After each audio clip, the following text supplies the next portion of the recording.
أمي اتجوزت بعد وفاة أبويا، واللي حصل بعد كده كان فعلا حاجة كده عمرها ما جت في بالي في يوم من الأيام إنها تحصل. كانت كارثة حقيقية. كبرت في البيت. أمي دي ست مدللة جدا جدا. بابا كان شايلها من على الأرض شيل. ما كانتش في يوم من الأيام بتزعل ولا تتضايق، وأي حاجة تقولها لازم تتنفذ، أو ممنوع أي حد فينا يضايقها أو مجرد بس يعلي صوته عليها. كان بيعاملها كأنها ملكة. كانت أي حاجة بتطلبها بتكون عندها موجودة. كان بيحبها حب غير طبيعي. كنت وأنا صغيرة بستغرب جدا معاملة بابا ليها. كنت بشوف دايما إخواته الرجالة معظم الوقت بيتخانقوا مع حريمهم، وييجوا المشاكل لحد البيت ويطلبوا منه إنه يتدخل، يجي معاهم آه يرجعها البيت مع لولادها، يعني لما بتكون زعلانة وسايبة البيت بسبب مشكلة. وكنت بشوف الجيران وبشوف خالاتي وبشوف عماتي، كانت كل الدنيا بيبقى عندها مشاكل وبيحصل لها ظروف، إلا ماما. إلا ماما اللي طول الوقت تتنرفز تزعق، تروح في أي مكان ت... اللي تقوله يمشي. احنا ممنوع نزعق لها، ممنوع نختلف على الرأي، ممنوع أي حاجة. كانت من الآخر كده أي حاجة تطلبها تتنفذ مهما كانت تمنها. المهم عند بابا إنها ما تزعلش في يوم من الأيام. بيحبها حب رهيب. ما كنتش عارفة عاملة له ايه عشان خاطر يحبها الحب ده. لما كبرت كنت متأكدة ان مفيش راجل في الدنيا بيحب مراته قد ما بابا كان بيحب ماما. الصراحة كنت بتمنى اتجوز بس شخص يحبني ربع الحب، ويديني كده اي حاجة من اللي كنت بشوفها دي. لكن فعلا في حاجات كتير قوي ما بتتكرر، لدرجة إن هي طلبت منه نبيع البيت ونبيع الأرض وكل حاجة ونشتري شقة في مكان راقي ومكان كويس. وقدرت فعلا تأثر عليه، وباع بابا كل الأرض بتاعته، وباع البيت كمان، وباع كل حاجة تخصه، واشترى فعلا شقة في مكان راقي زي هي ما طلبت، وراحت هي اختارتها بنفسها. وكل الفلوس دي انحطت باسمها في البنك، والشقة انكتبت باسمها، وجددت عفش البيت كله، وكانت بتجيب كل حاجة جديدة في جديد. عملت كل اللي هي عايزاه، وكل ده مقابل إرضائها، ومقابل إن هي تكون مبسوطة وسعيدة. ما أقدرش أقول إن أنا كنت موافقة على كل تصرفات بابا. أي واحدة في الدنيا بتبقى عايزة مامتها تبقى سعيدة ومبسوطة وطبعا مبسوطة إن باباها بيقدرها وكل حاجة. لكن زيادة عن اللزوم كده لأ. كنت بتضايق كتير جدا وبتخنق، وكمان ببقى محتاجة أقول لبابا ليه، لكن ما كنتش بقدر أقول كده. يعني حاول يكون لك موقف شوية، يعني حاول تعترض أحيان كتير لما هي بتغلط أو تقول على حاجة غلط، لكن ما كنتش بقدر أتكلم. ومشيت الحياة على كده لحد بابا ما فجأة تعب صحيا. اتخضينا عليه جدا. وهي الصراحة على قد ما كان هو بيعملها كويس وبيعمل لها كل اللي هي عايزاه، لكن كانت تخاف عليه جدا. مجرد بس ما تعب، عايزة اقول لكم لو كان ينفع تروح في اليوم بدل الدكتور 3 كانت بتعمل كده، وما كانتش بتنام لحظة ولا بتسيبه محتاج اي حاجة. ومن هنا قدرت افهم سبب حبه ليها القوي، سبب اهتمامها القوي بيه. كان دايما الصراحة كل حاجة تخصه مفيش فيها غلطة، وطول الوقت مدلعاه على الآخر. ودايما كنت أسمع صوت ضحكتها في وشه، ولما كان يحب ينبسط كانت بتخليه مبسوط بطريقة غير طبيعية. لما كبرت قوي كنت بركز معاهم من كتر ما كنت مركزة في كل حاجة بتحصل، لأن كنت حاسة إن هي مختلفة. بقيت أسمع وأشوف كل حاجة. الصراحة كانت يعني عليها طريقة فعلا جميلة جدا، وكانت بتحاول على قد ما تقدر تخليه دايما متجدد ومبسوط. ولو هو حتى كان بيبقى تعبان جدا ومفيهوش خالص، كانت بتقدر ازاي تنطقه وازاي تخليه في الآخر يبقى مبسوط. كان ليها طرق كده كنت بحاول اتعلمها منها، عشان أكيد إن هي هتنفعني في حياتي، لكن كانت واعية ماما جدا وست فظيعة وشاطرة، وأي حد يقعد معاها ينبهر بيها. فاهمين يعني ايه ينبهر؟ هي شاطرة في كل حاجة وذكية جدا جدا وجميلة جدا جدا. ده غير كمان طول الوقت مهتمية بصحتها وبنفسها. يعني تشوفوها في ال45 ولا ال40 سنة، ما تدوهاش أكتر من ال30 سنة لو ايه حتى. يعني كتير عليها من كتر ما هي جميلة ومهتمية بنفسها وبصحتها، ما بتشتكيش بأي حاجة. يعني مش ناقصها كده حاجة، أحسن من بنت ال20 100 مرة. كنت دايما بثق في ذوقها الصراحة. كانت هي اللي بتختار لنا أنا وأخويا وبابا اللبس بتاعنا كله. كان عندها ذوق، وكانت دايما بتحسن الاختيار. وبعدها طبعا بعد والدي ما تعب وحاولنا كتير جدا مع العلاج وكده، لكن مع الأسف مع فترات كان كل فترة صحته تتعب أكتر. تعبه فضل حوالي 4 سنين، ما كانتش بتسيبه لحظة، ما كانش بيطلب الطلب، كانت بتفهمه من نظرة عينيه من غير ما يقولها هاتي حاجة. وكانت بقى كل فترة كل ما يعني تبقى غالية عنده أكتر لما تحملته وتحملت تعبه، وكانت طول الوقت موجودة معاه وطول الوقت قريبة منه. نقلت الشاشة عنده في الأوضة، طول الوقت عاملة قعدتها حواليه، ما بتسيبوش قاعد لوحده خالص، ما حسستوش يوم ان هو قاعد ولا ان هو تعبان ولا ان هو مش قادر. وكان دايما الصراحة معاملتها معاملة الست الذكية. كانت بعض الأحيان أحس بيها وهو نايم إن هي قاعدة لوحدها وبتعيط، وساعات كانت بتبقى مخنوقة، لكن كانت بتحاول تداري زعلها ده منه ومننا إحنا كمان، عشان الأمور تتن ماشية يعني وكده. المهم بابا توفى، ولأن كانت كل حاجة باسمها وكان واثق فيها، هي كملت معانا المسيرة الصراحة. كملت تعليمي، طلعت مهندسة، وأخويا طلع مدرس. لأنه طول عمره هو بحب الرياضيات جدا وشاطر.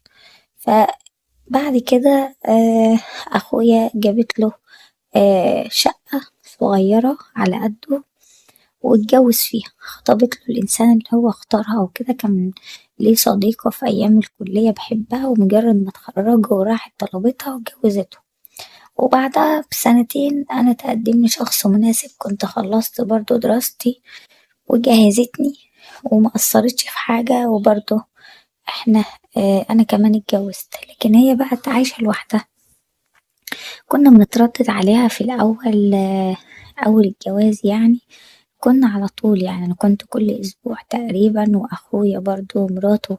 بس بعد كده بقى أخويا بقى عنده طفلين، وأنا بقى عندي طفلين، وبقينا طول الوقت مشغولين بطريقة غير عادية، مفيش وقت، اليوم ما بيكفيش حاجة. الشغل والولاد والبيت، ما كنتش بفضى حتى ان انا اروح اقعد معاها يومين. كان اخري خالص وقت مكالمة ومش طويل. وبدأت الامور بقى تبقى كده. طبعا هي كانت بتزعل، لكن هي ما كانتش بتتكلم. الصراحة اليوم اللي كنا بنبقى رايحين لها فيه كانت بتبقى عاملة أكل كتير جدا، وكانت يعني بتبقى عاملة كل حاجة عايزانا بس نروح حواليها، لكن برضو الظروف ما كانتش بتساعدنا. صدقوني كان الموضوع بيبقى غصب. المهم في الوقت ده ماما آه بدأت إن هي تتغير واحدة واحدة. يعني بعد ما كانت بتتصل على طول، بدأت إن هي تخف الاتصال. وبعدها طبعا بدأت الأمور إن هي تتغير معاها.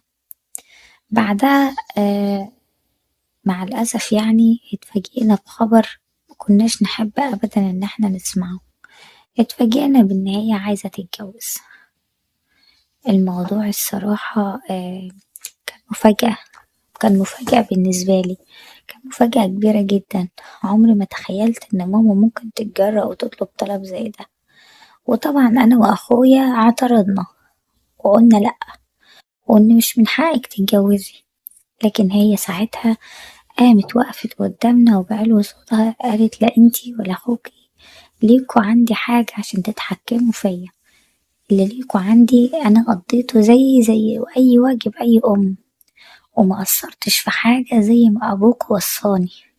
لكن تيجوا تتحكموا في حياتي ده اللي مستحيل هيحصل.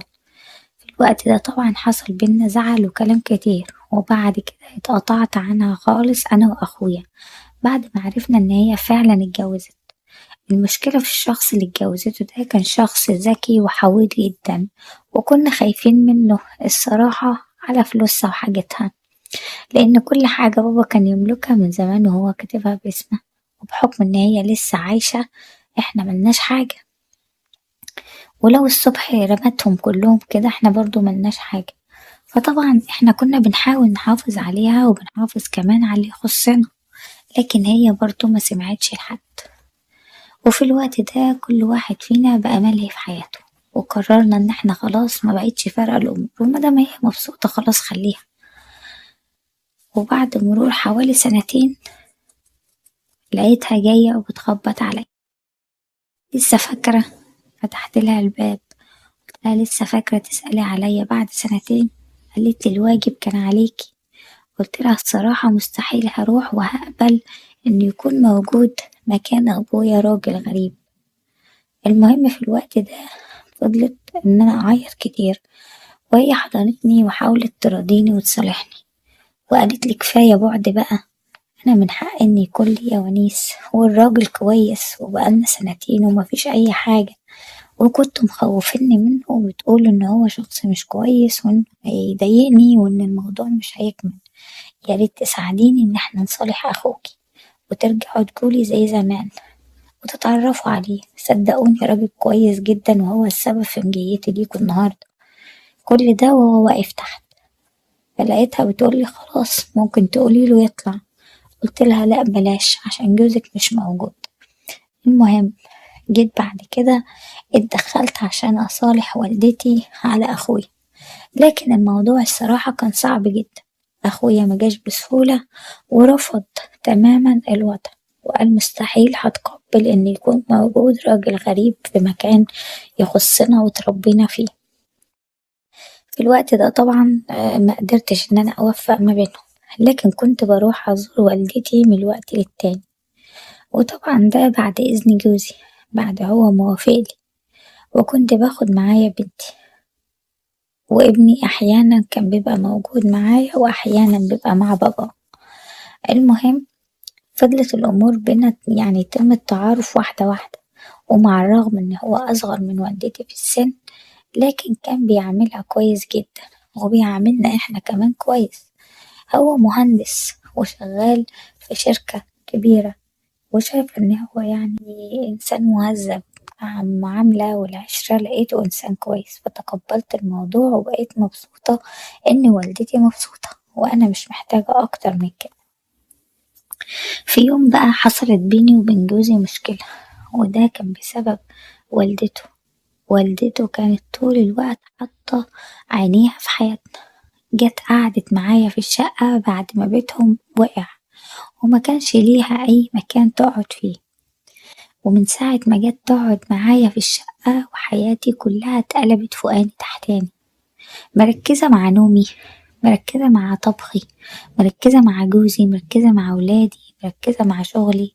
كل الحاجات دي طول الوقت عاملالي بيها دوشة في حياتي، وأنا ما بحبش كده، ما بحبش طريقتها اللي هي بتتعامل بيها. لكن مع الأسف حاولت كتير جدا إن أنا أستحمل طريقتها وأستحمل أسلوبها، وكنت معظم الوقت بشتكي لجوزي وبقوله على طريقتها الصعبة وإني فعلا مش قادرة أتحملها. لكن جوزي كان دايما يقولي لو انت بتحبيني فعلا لازم تتحمليها وما تزعلهاش أو تضايقيها.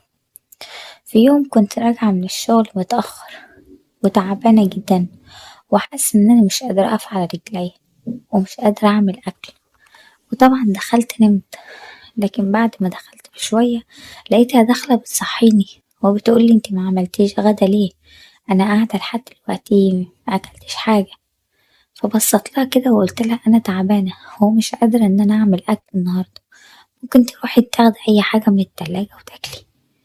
فردت عليا بكل طريقة وحشة وبتقولي انتي ازاي تكلميني كده؟ انتي اتجننتي ولا ايه؟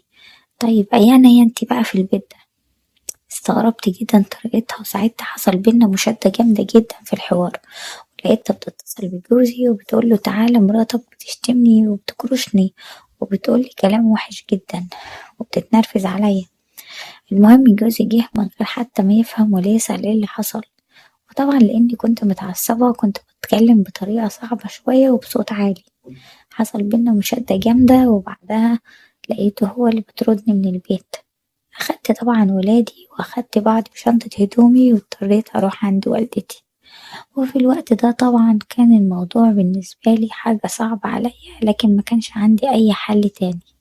حكيت لماما على كل حاجة حصلت وحكت لها على كل حاجة حصلت من حماتي. لقيتها طبعا بتقولي حماتك غلطانة وخليكي موجودة شهر اتنين براحتك خالص، ما تقلقيش لك العمر كله ولا تقلقي من حاجة، لكن جوزك لازم يعرف قيمتك عشان بعد كده يحافظ عليكي، ومش مع أول موقف من والدته أو من غيرها إن هو يرميكي وميسألش فيكي. الصراحة هي كان كلامها منطقي جدا، ولقيت كمان إن كلامها صح وإن مينفعش إن أنا أرجع بسهولة عشان الموضوع ميتكررش. لكن جوزي بقى كانت والدته مقوياه وفضل حوالي شهر ولا أكتر من غير حتى ما يسأل ولا يبعت جنيه للولاد ولا أي حاجة. كنت متضايقة جدا، وكان طول الوقت جوز أمي مركز معايا. المهم كنت في يوم قاعدة في البلكونة متضايقة جدا، وكنت متضايقة ومنهارة يعني، لكن لقيته هو فجأة دخل وبيكلمني. اتخضيت لما كلمني لكن قال أنا مركز معاكي من بدري وشايفك قاعدة حزينة جدا، وفضل يتكلم معايا كتير. فتحت له قلبي وقلت له الصراحة أنا عمري ما حبيته، لكن كنت بقدره وبحترمه عشان هو كمان بيقدرني وبيحترمني. لكن بعد اللي حصل ده حاسة إن أنا مش عايزة أكمل معاه أصلا، وإن أنا مش مبسوطة ومش موافقة على أي حاجة تحصل. لقيته هو بيقولي انتي تستاهلي أحلى من كده بكتير. الصراحة انتي أعلى حاجة فيكي إنك إنسانة ذكية وبتفهمي ومتعلمة، يعني مش ناقصك حاجة وهو الخسران. وفضل يقولي كلام حلو كتير وإنك تستاهلي أحسن منه، وإنسان كده يهتم بيكي ويراعيكي ويشوف كل اللي انتي محتاجاه، مش يجيبلك والدته تضايقك وكمان يطردك. كلامه كان زي اللي بيوجه لحاجة معينة، لكن مفهمتهاش إلا بعد كده. وفضل كل يوم يجي يقعد يتكلم معايا بعض الأحيان. والدتي كانت بتتقبل الموضوع عادي، يعني كان في ثقة في التعامل. ولكن بعد كده بدأت الأمور بينا يعني تبقى واخدة راحتها في الكلام في المعاملة في اللمسات كده يعني. الصراحة أنا بعد شهرين ما كنتش عارفة إن أنا ممكن يبقى الموضوع معايا صعب كده، وإن أنا محتاجة جوزي لكن مش قادرة أتكلم، بالذات إن أنا كنت بسمع صوتهم عادي، وصوتهم ده كان بيضايقني جدا لأنه كان بيخليني أنا مش أحسن حاجة. وفي يوم كده كنت قاعدة في الأوضة بتاعتي واخدة راحتي وبحاول أهدي مع نفسي الأمور شوية، عشان طبعا متضايقة من البعد لكن مش قادرة أتكلم.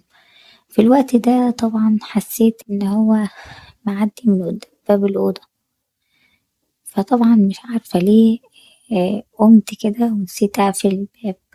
كان الباب مفتوح حاجة بسيطة لكن أنا مكنتش واخدة بالي. دخل الصراحة ولما لقاني كده مش عارفة ليه مقدرتش أسيطر على أي حاجة، والأمور حصلت زي ما حصلت، لكن طبعا ده شيء كان مضايقني. ما كنتش أحب أبدا إن موقف زي ده يحصل. هتقولي إزاي وإنتي إنسانة كبيرة وناضجة والمفروض ما يحصلش منك حاجة غلط؟ هقولكوا ساعات كتير الحرمان بيوصل الشخص لشيء هو ما يحبش أبدا إنه يحط فيه، لكن ظروف الحياة بتبقى يعني قسوتها أقوى منه. وأنا ما كنتش أعرف إن أنا ما ينفعش إن أنا أستغنى عن جوزي، ودي كانت أول تجربة ليا، ولقيت إن البعد عنه شيء مستحيل. مستحيل إن أنا أقدر أستحمل وأتحمل إن هو ما يكونش موجود معايا. وعرفت نفسي بقى من اللحظة دي، لكن بعد اللي حصل قررت إن أنا من نفسي أروح لجوزي وأتكلم معاه عشان حابة إن أرجع بيتي. بعد اللي حصل ده مش حابة إنه يحصل تاني، وإن بالنسبة لي الموضوع ده حاجة عمرها ما هتتنسي بيني وبين نفسي. لكن الصدمة الحقيقية إن أنا لما روحت شقتي عشان أكلم جوزي اتفاجئت بوجود واحدة تانية وعرفت إنه اتجوز. يا ترى كنت غلط لما سمعت